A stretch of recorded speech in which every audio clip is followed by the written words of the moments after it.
Hello everyone and welcome to another new video.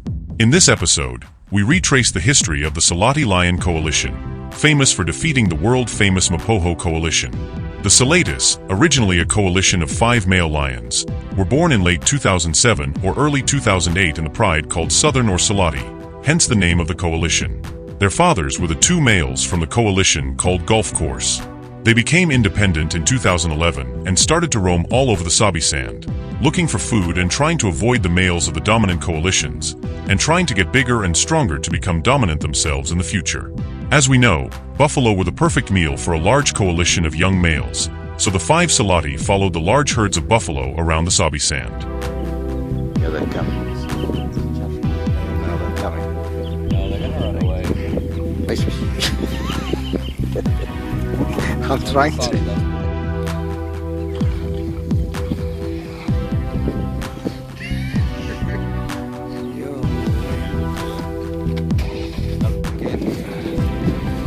Just now. No, they're coming in for it. The Selati concentrated their movements between the south, the central, and the west of the Sabi Sand. In the center and west, however, there were the 2 most powerful coalitions in the whole sand, respectively the Mapogo, 3 at that time, and the Majingilanes, who at that time were 4. In April 2011, there was the first encounter with the Mapogo. Both coalitions were following the same herd of buffalo, and at a certain point the Mapogo noticed the Selati and chased them out of their territory. In June 2011, the encounter was instead with the Majingilanes, but the outcome was different. In fact, the Majingilanes managed to isolate one of the young Selati and seriously injure him. The young male died the next day from his injuries. This is the carcass of the 5th Selati, who died after being attacked by the Majingilanes. The 4 remaining Selati continued to roam the Sabi Sand, following the buffalo herds.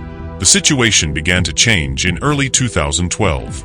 The 4 Selati were seen mating with a lioness from the Zimhung Pride in the West Sabi Sand, on the edge of the Mapogo territory. The Selati then seemed to have increased their confidence, mating with a lioness that belongs to a pride under the control of the Mapogo. The Mapogo, despite being large and strong lions, were old and there were only 3 of them, while the Selati were young and exuberant and had the numerical superiority, being 4. A few weeks later, the confidence turned into an attempt to conquer the Mapogo territory. In fact, one of the Mapogo, Pretty Boy, was found injured, while the other 2 Mapogo were in perfect shape. Pretty Boy was probably isolated and attacked by all 4 Selati, and was then rescued by the other 2 Mapogo who arrived on the scene hearing the sounds of fighting lions. This is the only visual document of the battle between the 4 Selati males and Pretty Boy. Mr. T and Makhulu rushed to the rescue and at the last second managed to kick their brother out of the jaws of the newcomers. The reason why the Mapogo king was nicknamed the Phoenix. In the following weeks, the Selati explored the Mapogo territory far and wide, leaving their scent to mark their territory. There was bound to be a clash between the 2 coalitions for supremacy over the West Sabi Sand. On March 16, 2012, the inevitable happened. The Selati managed to find Mr. T, one of the Mapogo alone, surrounded him and attacked him mercilessly, breaking his spine. The other 2 Mapogo, Makhulu and Pretty Boy, did not come to his aid, but decided to abandon their territory. Mr. T died the same day from his wounds. The Selati had finally managed to conquer a territory with a rich supply of food and females to mate with. In fact, in the west of the Sabi Sand there were 2 prides, the Ottawa Pride and the Zimhung Pride. There was only one obstacle before they could mate with all the lionesses, the cubs of the Mapogo. The Selati, as most other male lions would do, killed the cubs of these 2 prides to bring the lionesses back into heat so they could mate with them to have their offspring. The Selati then mated with the lionesses of their new prides to have their offspring. A few months later, the lionesses gave birth to a good number of cubs. The Selati, unlike the Majingilanes, were not given personal names, but were called Selati 1, 2, 3, and 4. An interesting thing is that the Selati continued to hunt buffalo even after they conquered their territory, much more than other coalitions such as the Mapogo and the Majingilanes. Many buffalo fell due to their enormous strength and hunting skills. Everything seemed to be going perfectly. Their territory, the west of the Sabi Sand, was relatively easy to defend, since it was protected on 3 of its 4 sides by artificial barriers. There was a catch, however. On the only exposed side, the territory of the Selati bordered that of the Majingilanes, the coalition guilty of killing the 5th Selati. The Majingilanes, however, were not a huge threat for now. In fact, they already controlled a good number of herds, and in any case the Selati, a coalition of 4 young and strong males, would not have been the first that the Majingilanes would have targeted. This does not mean that there could not be disputes on the edges of their respective territories. The first of these confrontations occurred already in the second part of 2012, but there were no major consequences. The Selatis' luck began to waver already in December 2012. In fact, male number 2 was probably injured by a buffalo and his condition worsened, but for the following months he managed to survive and follow his brothers and his herds, managing to feed himself. In the meantime, there were other guerrilla wars with the Majingilanes, and the Selati, with one of their members injured, had more and more difficulty defending their territory, but in any case the Majingilanes retreated on every occasion. For example, in April 2013 3 Majingilanes found one of the Selati while he was alone. The Selati retreated pursued by the Majingilanes and fortunately managed to find one of his brothers with whom he managed to drive away the Majingilanes despite the temporary numerical inferiority. In October 2013 the Selati lost another member. In fact, Selati number 2 unfortunately could no longer follow his brothers and his herds and died of starvation. In January 2014, a coalition of 2 lions, named Solo and Cleo, entered the territory of the Selati. Cleo was isolated and attacked by 2 of the Selati, one of whom lost a canine tooth in the fight. Cleo did not appear to be mortally wounded, as he was able to move long distances, but the fact is that he was never seen again, unlike Solo, after this event, so it is likely that the wounds inflicted by the Selati were later fatal. But there were other lions that the Selati had to worry about. At the end of February 2014, the Majingilanes raids began again. This time, however, they were numerically superior.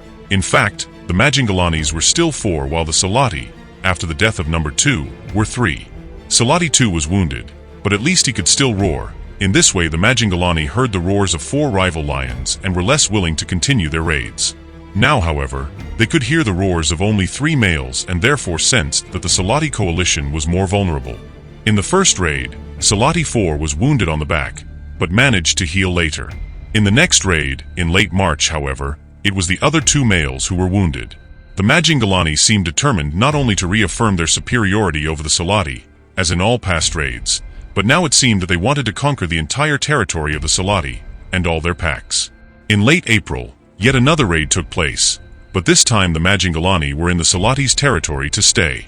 By the beginning of May, only 2 Selati were seen and they were not even trying to defend their territory anymore, while the Majingilanes roared to proclaim their new possessions and began to mate with the females that belonged to the Selati. After a few days, the remains of a male lion presumed to be Selati 3 were found, who had apparently been killed by the Majingilanes. So now only 2 Selati remained. The last 2 Selati, after being chased away by the Majingilanes, while feeding on a freshly killed buffalo.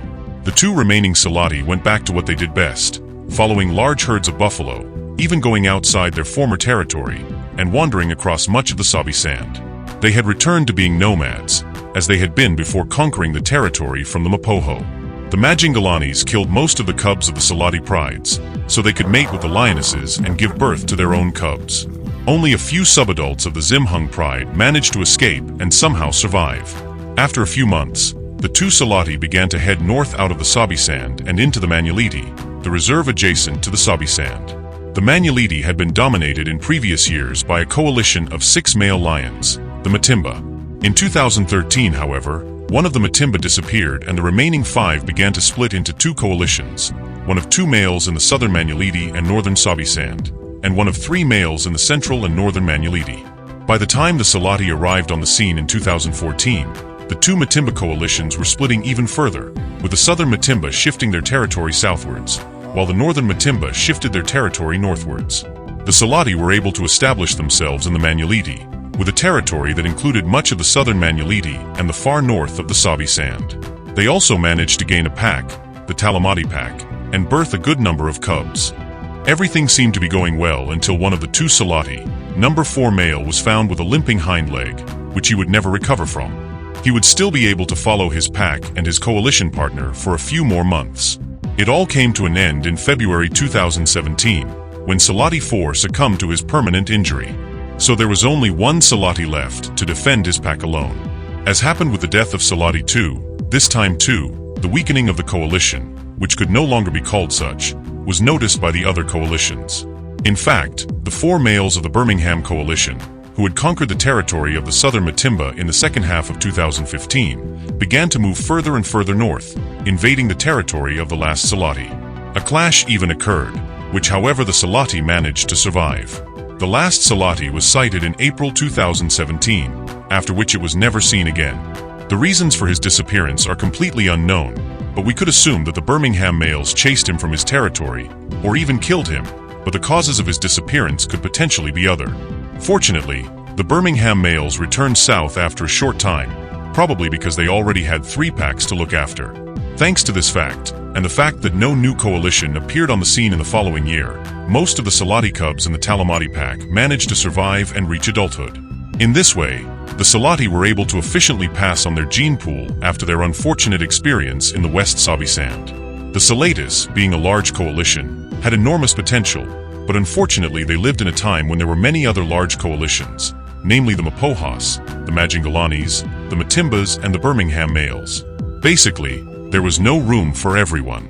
Among these, the Majingilanes, as we have seen, are the coalition that has inflicted the most damage to the Selatis, killing 2 members and, more importantly, many of their cubs, effectively making the Selati waste some years of their existence, those in the west of the Sabi Sand, which began in a big way after the conquest of the territory at the expense of the Mapogos. Another interesting thing is that the last 2 Selati died at the age of only 9 or 10 years of age, much younger than the age of their last representatives, the Mapogos and the Majingilanes. This is another testimony to how difficult it is for a lion to live, and the fact that even a large coalition can vanish relatively quickly into nothingness if the conditions are not right.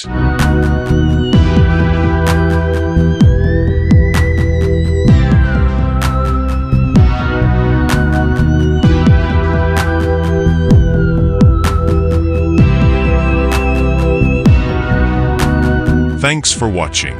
Let us know your thoughts about the video in the comments section. To watch more interesting videos like this, please visit our channel, and do not forget to subscribe to us.